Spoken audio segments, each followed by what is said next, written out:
আপনি কি জানেন তারকেশ্বর মন্দিরে জল ঢাললে কি হয়? কেনই বা তারকেশ্বর মন্দির এত জাগ্রত? ভারতের পশ্চিমবঙ্গের হুগলি জেলার বুকে অবস্থিত তারকেশ্বর মন্দির কেবল এটি মন্দির নয়, ভক্তদের কাছে এটি হলো এক জাগ্রত তীর্থস্থান।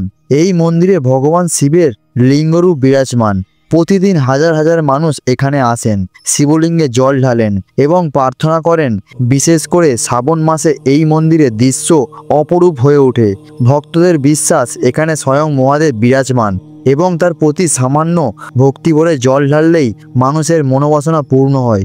কথায় আছে, এক সময় এখানে ছিল এক ঘন জঙ্গল। সেই জঙ্গলে এক যোগী গভীর ধ্যানে বসেছিলেন। সে স্বপ্ন দেখে জানতে পারে এখানে ভগবান শিব লিঙ্গরূপে প্রতিষ্ঠিত হতে চান। পরে স্থানীয় রাজা গ্রামবাসীরা একত্রিত হয়ে শিবলিঙ্গ স্থাপন করেন এবং মন্দির নির্মাণ করেন। তখন থেকেই এর নাম তারকেশ্বর, অর্থাৎ তারকা বা তারক দেবের ঈশ্বর। লোকের কথা অনুযায়ী এই মন্দিরে জল ঢাললে মহাদেবের আশীর্বাদ মানুষকে মুক্তি পায়, জীবনের দুঃখ কষ্ট দূর হয়। তারকেশ্বর মন্দির ভক্তরা গঙ্গাজল, সাধারণ জল, দুধ, মধু, বেলপাতা ও ফুল নিয়ে আসেন।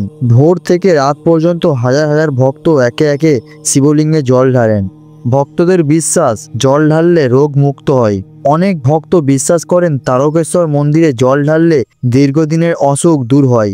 গ্রামীণ এলাকায় এখনো শোনা যায়, শিশু অসুস্থ হলে বাবা মা মানত করে এখানে আসে, জল ঢালেন এবং অলৌকিকভাবে শিশু সুস্থ হয়ে ওঠে। যারা সন্তান লাভের অক্ষম তারা ভগবানের কাছে প্রার্থনা করেন আর জল ঢালেন। অনেক দম্পতি সন্তানের আশীর্বাদে পেয়েছেন বলে বিশ্বাস প্রচলিত আছে। আবার কেউ চাকরি বা ব্যবসায় পরীক্ষার সাফল্যের জন্য প্রার্থনা করলেও তাও ইচ্ছা পূর্ণ হয়। শাস্ত্রমতে শিবলিঙ্গে জল ঢাললে জীবনের নানা পাপ ক্ষয় হয়। ভক্তরা মনে করেন একবার ভক্তি ভরে জল ঢাললে জন্মের পাপও নষ্ট হয়ে যায়। অনেক মানুষ বলে মন্দিরে গিয়ে ভগবানের মাথায় জল ঢাললেই তার মন শান্ত হয়, মানসিক চাপ, অশান্তি, দুশ্চিন্তা অনেকটা কমে যায়।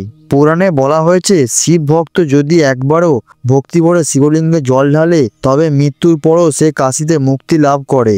যদিও ভক্তরা বিশ্বাস করেন এটি ভগবানের আশীর্বাদ, তবে বিজ্ঞান কিছু ব্যাখ্যা দেয়। শিবলিঙ্গে জল ঢালার সময় মানুষ গভীর মনোযোগ ও প্রার্থনা করে, এতে মানসিক শান্তি আসে। মন্দিরের পরিবেশ, ঘণ্টার ধ্বনি, ধূপের গন্ধ, জপমন্ত্র সবই মানুষের মস্তিষ্কে এক ধরনের পজিটিভ এনার্জি তৈরি করে। অনেক গবেষক বলেন জলের প্রাকৃতিক এনার্জি আছে। এই জল শিবলিঙ্গের উপর দিয়ে প্রবাহিত হয়। ভক্তদের মধ্যে এক বিশেষ আধ্যাত্মিক অনুভূতির জায়গা। আজও প্রতিদিন হাজার হাজার মানুষ ভিড় করেন তারকেশ্বরে। শুধু বাংলার গ্রাম নয়, শহর থেকেও অনেক লোক আসেন। বিদেশ থেকে হিন্দু ভক্তরা আসেন এই মন্দিরে। সরকার এই মন্দিরকে ঘিরে বড় আয়োজন করে। শ্রাবণ মাসে নিরাপত্তা, দমকল, স্বাস্থ্যসেবা সবই জোরদার করা হয়। আমি যখন চাকরি পাচ্ছিলাম না তখন মানত করে এখানে জল ঢাললাম। কয়েক মাস মধ্যেই চাকরি হয়ে গেল। আমার সন্তান সুস্থ ছিল না, ডাক্তাররা আশা ছেড়ে দিয়েছিল।